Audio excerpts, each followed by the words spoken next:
कामचोर देवरानी। एक बार की बात है, सुषमा अपने पूरे परिवार के साथ खुशी खुशी मोहन नगर में रहती थी। उसकी 2 बहुएं थी, पल्लवी और शिवानी। एक दिन दोनों बहुएं रसोई में काम कर रही होती है कि तभी उनकी सास सुषमा उन्हें बुलाती है। अरे बहू, जरा इधर तो आना।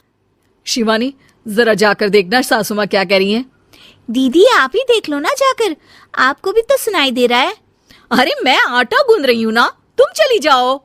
हाँ तो मैं भी तो सब्जी काट रही हूँ ना दीदी। अरे बहू, जल्दी आओ।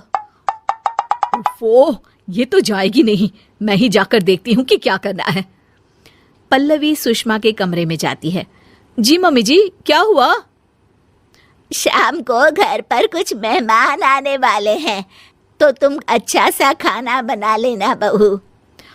ठीक है मम्मी जी, आप बता दीजिए क्या क्या बनाना है और कितने लोग आ रहे हैं। सुनील की मौसी जी और उनका पूरा परिवार आ रहा है। कुल मिलाकर 3 लोग और हमें मिलाकर हुए 9 लोग। तो अभी से ही तैयारी करना शुरू कर दो। और हाँ, घर की सफाई भी कर देना, हाँ, अच्छे से। जी मम्मी जी, सब काम हो जाएगा, आप चिंता मत कीजिए। पल्लवी शिवानी को घर में मेहमान आने वाले हैं इसके बारे में बताती है। क्या 9 लोगों का खाना बनाना होगा, घर की सफाई करनी है? बाप रे, सासू माँ ने तो हमें घर की नौकरानी ही समझ कर रखा है। ऐसा नहीं बोलते शिवानी, हम इस घर की बहू हैं और घर के काम करना हमारा फर्ज है। दीदी तो है ही सासू माँ की चमची, जब देखो सासू माँ सासू माँ। मैं तो इतना सारा काम नहीं करने वाली। शिवानी कपड़े लेकर गमला साफ कर रही होती है और चक्कर आने का नाटक करने लगती है। मेरा सर चकरा रहा है। तभी वहां पल्लवी और सासू माँ जाते हैं। अरे बहू, क्या हो गया तुम्हें? मम्मी जी, बहुत तेज सर में दर्द हो रहा है। तुम एक काम करो शिवानी, आराम कर लो। नहीं नहीं दीदी, घर में मेहमान आने वाले हैं, मुझे आपकी मदद करनी चाहिए। अरे कोई बात नहीं शिवानी, तुम आराम कर लो, मैं सब काम कर लूंगी। ठीक है दीदी, अगर आप इतना कह रही हैं तो आराम कर लेती हूँ।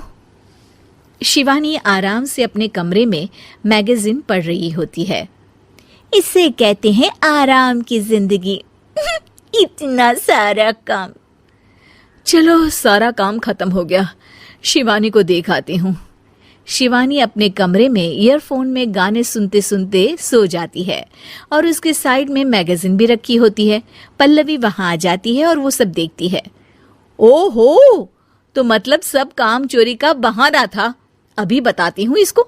घर का सारा काम मुझे करना पड़ा और ये महारानी यहाँ मैगजीन पढ़ रही है, गाने सुन रही है।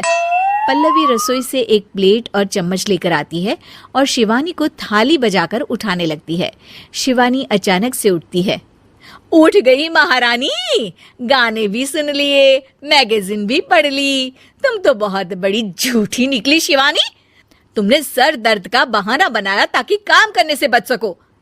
हाँ, बनाया बहाना, तो क्या करती, इतने सारे काम करती। मुझे कोई शौक नहीं है चापलूसी का। क्या चापलूसी? तुम्हें लगता है कि मैं सारे काम चापलूसी के लिए कर रही हूँ? और नहीं तो क्या। तभी वहां सासू माँ आ जाती हैं। अरे बहू, वो लोग बस आने ही वाले हैं, तुम तैयारियां कर लो।